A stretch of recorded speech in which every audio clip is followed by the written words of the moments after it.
Hi, everyone. I have my client, Sarah Jacobs, with me today from the Robot Garage, and we're going to hear little voices in the background, which I love because that means, Sarah, things are pretty back to normal this summer at the Robot Garage because camp is happening.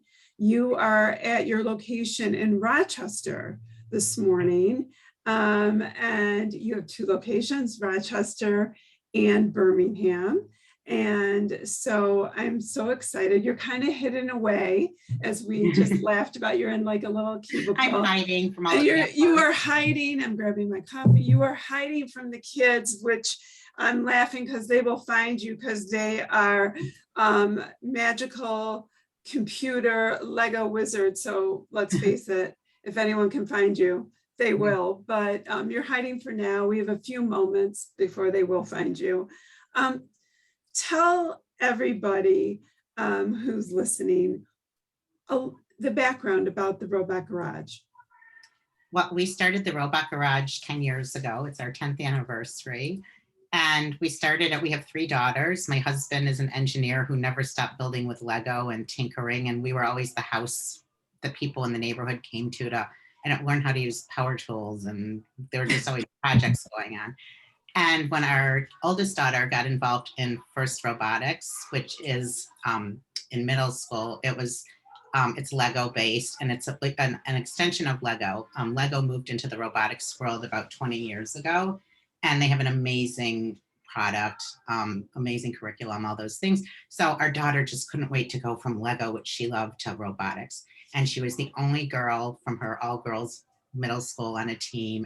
And we've talked about that. And I, as your PR person, that is one of the messages that you and I are working on together, your husband. And I love that when you tell the story that you are a mom of 3 girls, because no fooling around. This is all for girls. It's totally for girls. It's for everybody. That it's not. We like to talk about, when you're raising your kids, you want to give them a tasting of everything, and you want to give them all the basic life skills they're going to need to succeed. You want to teach them to swim. You want to teach them to read. And sure. I think the old paradigm was, only those people like my husband go into engineering. Only they need to know about technology. And obviously we all know we live in a world today where everything is technology. My kids were talking about after they built a robot in camp yesterday, they went to wash their hands, and we have the towel, the automatic towel things where you put your hand in front of the sensor. I'm like, that's a robot. There's a sensor that sees you, it detects motion, and it turns the motor on and gives you the towels. And they were like, oh my God. But because all kids are growing up with technology and will be living and working in a world with it, we feel like learning how to do these basic things is as important as learning how to swim. So we do a lot with the community to make this accessible for everybody. We're not like the school classroom where you're either in advanced math or you're not. This is a place where we design all our curriculum in-house. We've been doing it for 10 years. It's been used by thousands of students, so we always are tweaking it to try to make it more fun. When we design curriculum, we do a few things specifically. We make sure every child has a wow moment at the end of every project. There's never a project where they don't get if they're building a video game, they get to finish a game every week. If they're building a robot, they finish a robot every week. And especially at the younger ages, that really keeps kids excited and feeling confident and learning. It's that success. It's that, I know that when my kids were little and they were so unbelievable, they would open that box of Legos, and I was always wowed, like, how are they gonna get this together? And they do, right? And they do. And I'm thinking, please don't ask me for help. Please don't ask me. But I have to tell you that just the step-by-step follow directions. Now, I will tell you that my daughter, to my dismay, that she didn't enjoy doing that. And here's the difference between, I know my kids don't watch me, so I can tell tales, but the 28-year-old, 26 and 24-year-old, my 2 boys have moved into apartments, and the Wayfair and the Amazon furniture comes, and the booklets, in Do they English use and the Spanish. booklets or not? Oh yeah, they do. Oh, it's so funny. Because Two of my kids build without the books. They can do a Kia front. They just throw them aside because they're so intuitive at this point from working with Jonathan. They just know how to Yeah. build stuff. Well, no, they are very meticulous about using the instructions, but their father not only throws the book away, he yells at me for buying anything that might come with that you need To tools. assemble. Yeah. But my son, I'm like, where did you come from that you can build, this furniture? But it really does go back to being 2 and 3 with the big Legos to the little ones to the Harry Potter, And to the robotics. I mean, that's the amazing thing is that we try to meet kids where they are. So honestly, we love Lego, but for us, Lego is a gimmick. It is a way to tap into something kids already love and say, let's use this to learn about sensors and coding and robotics. We know kids love video games. So we have a video game camp where we teach them how to code. What are we teaching them? Code can be really dry and boring to teach. It can also be amazing. So we use video games as a gimmick to say, let's do something that you want to do. But in the process, they're learning how to code. They're learning all the fundamentals that they're going to need for higher level coding. Why do you think, and I don't think I've ever asked you this, what do you think the stigma is that is like, I don't want to do that? Like, how do we What do you mean? Well, how do we beat that? Like, that's too hard, or I don't want to try that. Where does that come from? Why does it exist? We sit on a bridge at the Robot Garage between traditional schools. We're part of the after school community. We're very family oriented, so we get to know a lot of the families we work with. I think, traditional school has different goals than the Robot Garage. Traditional school wants to get kids ready for testing. They've got a certain amount of curriculum they have to get through and meet all these benchmarks. We don't have that oversight. Our goal is to make sure we have this sort of silly motto. We want every kid to have an aha moment every day. And that's our shining light. So we care as much when we develop a project, when we teach a project, we care as much about fun as we do about education, because we have really smart people developing our curriculum. They're amazing at what they do. They won world championships in robotics. They're engineers from car companies. My husband, Jonathan, has an engineering degree from Brown and has never stopped tinkering. So they're smart people. They know what they're doing, but they spend most of their time focusing on what's going to be fun. So, we have a project that we do for field trips. We work with tons of schools every year to do these amazing field trips. Either they come to us or we come to them. We actually have stadium seating for 80 kids at the Robot Garage in Rochester. So it's cool to bring kids here. But we have like a paper airplane shooter they build. So all the kids build for an hour. They build a Lego, and the engineering line, Lego Technic, they build a paper airplane and they put in rubber bands and all these things. And then they make paper airplanes. And at the end, they are told their assignment is to shoot paper airplanes across their classroom as far as they can go. Like, what kid doesn't want to do that? Where do you get to do that? Right. For real. So, one of the nicest things I think we hear over and over, especially when we're at schools, is we'll have a principal walk down the hall, like if we're in a gym or a lunchroom, and say, what is all this noise? And look around the room and say, we have never seen 100% of our kids engaged before. The engagement. It's the engagement is high. And that's true for girls too. So what we see with girls is just we do birthday parties. And one of the things I love about parties is you're not pre-selecting. Like, we'll have a parent come in with 2 children and say, this is our little engineer and this is our ballerina.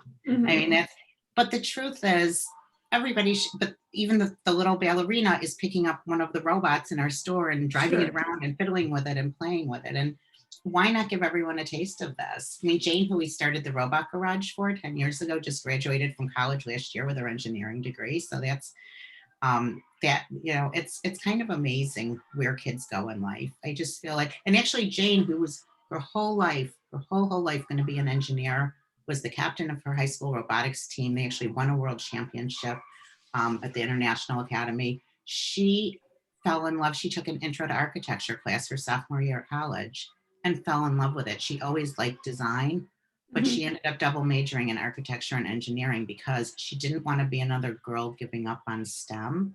But she really, her heart at that time in her life was in architecture. It was in making things and design. So But that's also the component of, part of what she learned, well, the that's what I was going to say. design. I think that's Yeah. why it's so important to expose kids to many experiences while they're growing up, because you just don't know Hmm. what they're actually going to gravitate towards. And they may just go somewhere. I mean, I love summer because kids have a time to try new things. If they're Yeah. really busy doing soccer during the school year, they can try something new. They can try an art class or whatever it is.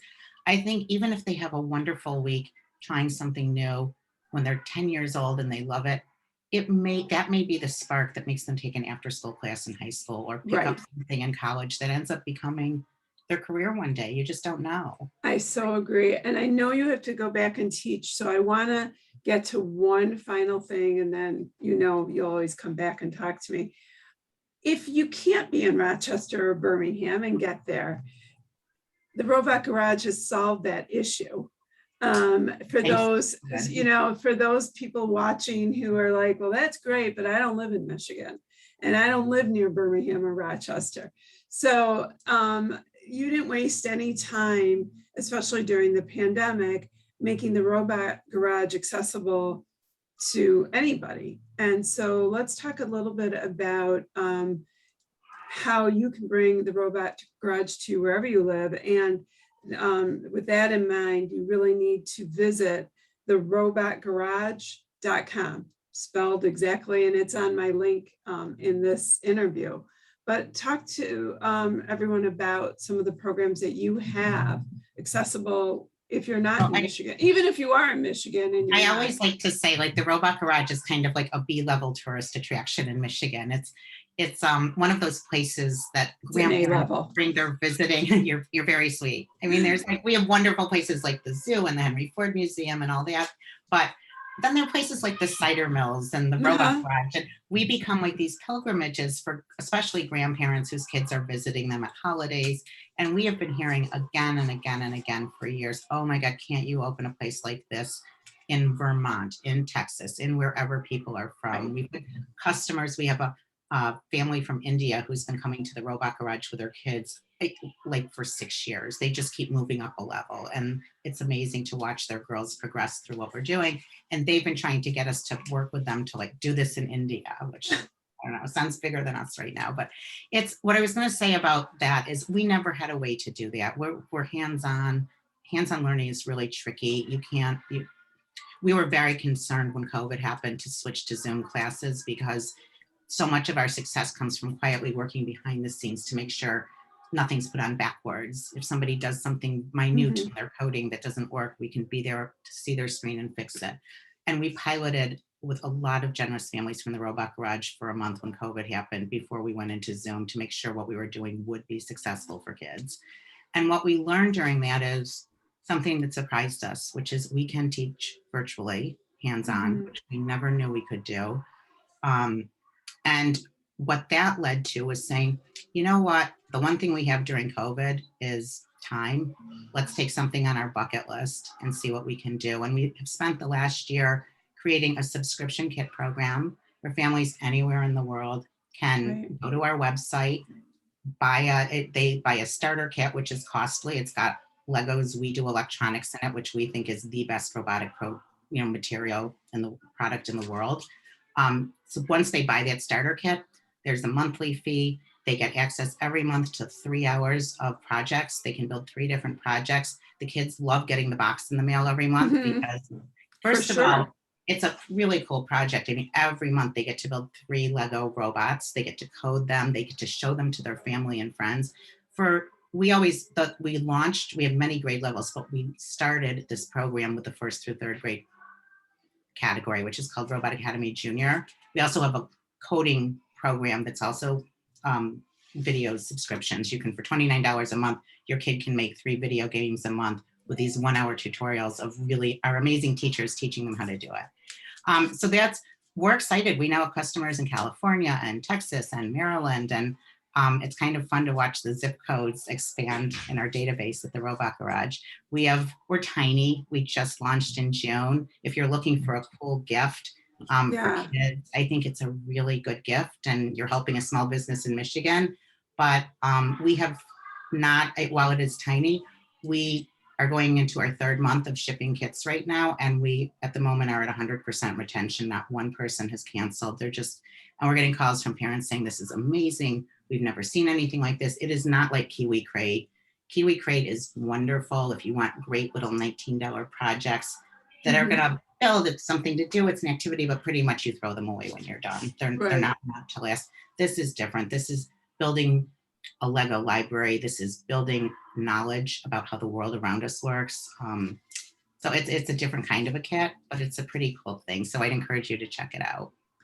Yeah, and what I love about the kits really is that when you get it, it's not intimidating. It's the guidance is there. And that's why I really say to people, go to the website, go to therobotgarage.com, take your time on the website, feel comfortable with what you're ordering, because there's a video there. It talks you through before you order. But share that information with we tried to be as transparent as we could. There's an example of what a class is like, see what you think. There's a little promotional video of a kid having fun. The other thing that's been really surprising to us, we have a lot of partners in the school world here, and we started showing it to after school programs and school districts when we launched this. And we are actually launching the same program in classrooms for third graders in one of the local school districts for 120 kids in the fall. Oh, great. Which I'm really excited about, because one of the challenges in elementary school is you want your kids to learn coding, you want them to learn robotics, but you've got homeroom teachers. That's not their skill set. No, it's not. And I think that's really, I think that's a really important point. And I think, sort of what I was saying earlier, that when you're not comfortable, you sort of push it aside and get uncomfortable. And so you don't deal with it. And this is, I think we're all about comfort. Like we are. We're all about comfort here and making this fun for everyone. Well, and that's kind of why I said go to the website, and if you walk your child over to the website too, they're going to look at us moms and go, Mom, I can do this. And it's sort of like when, the coffee table came and the TV stand came, and I went, Ari, like, should we have hired that expert builder? And he's like, are you kidding me? Why would we pay someone? And he just opens up the guide. Everyone in my family except me. I know one needs to hire someone. I need to hire someone. I fully admit it. But, I used to put the kids' toys together, but that was a long time ago. But we need to give our kids credit. They're excited about doing this. You have made it fun. They're excited to do it. Walk your girls over, especially because it is about the fun. Well, I was going to say, the girl thing's interesting. It's girls can sometimes, when they come to the Robot Garage to our programs, they may be one of only one or two girls in a class that's mostly boy. And some girls are fine with it. They don't care. They just want to do what they're doing. But that's hard for a lot of girls. And I think this is an option for those girls. If your kid is into this stuff, but their comfort level is sitting at home in the kitchen with you instead of being in a class with a bunch of crazy boys, this is a really nice option for those girls. I think so too.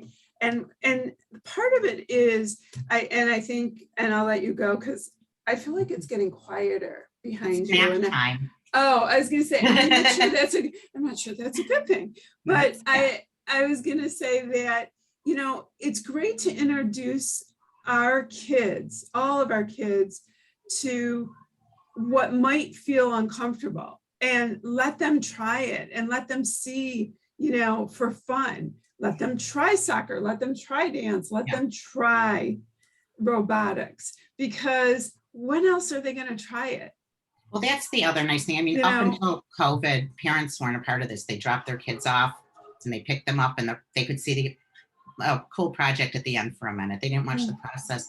we really encourage parents to at least be there for the beginning, if not the whole thing. I think it's one of the things I've heard from parents and grandparents is I'm amazed at what my child can do. Mhm. It's watching them learn in this setting is really nice. You can do it in the comfort of your home. You can turn on the video whenever you want on your own schedule. And I think knowing that you're having 3 hours of quality time a month with your child, sort of discovering things and having that Yes. experience is really special. So I'm hoping Yes. that's not only, yes, we want to teach robotics and coding, but we also want to provide really those special experiences for families to share. Well, and I love that I think that's one of the most special parts about you and Jonathan as parents who developed this initially for your kids, but really what you've done now is developed it for all of our kids. And you've taken that and really made that not, your mission, but your mission as a business, which is incredible. You feel that. I fully say that in a biased sense, but that's okay, because I feel it and other people do too, to stand behind it. It's the Robot Garage, therobotgarage.com. There is summer camp going on. There are subscription boxes, all kinds of things online. If you are an educator, I highly encourage you to talk to Sarah about getting the Robot Garage in your classes over there, them to you this year. It's, we're going to all still be navigating what we're allowed to do. But that's the great thing is you guys are navigating it for classrooms. So I appreciate your time. I will Thank see you so you. much for I will having see you us this on. week, which is I'm so excited about. I'll So see you Friday. yes, you will. All right. Have a great day. You too. Thanks. Yeah. Bye-bye.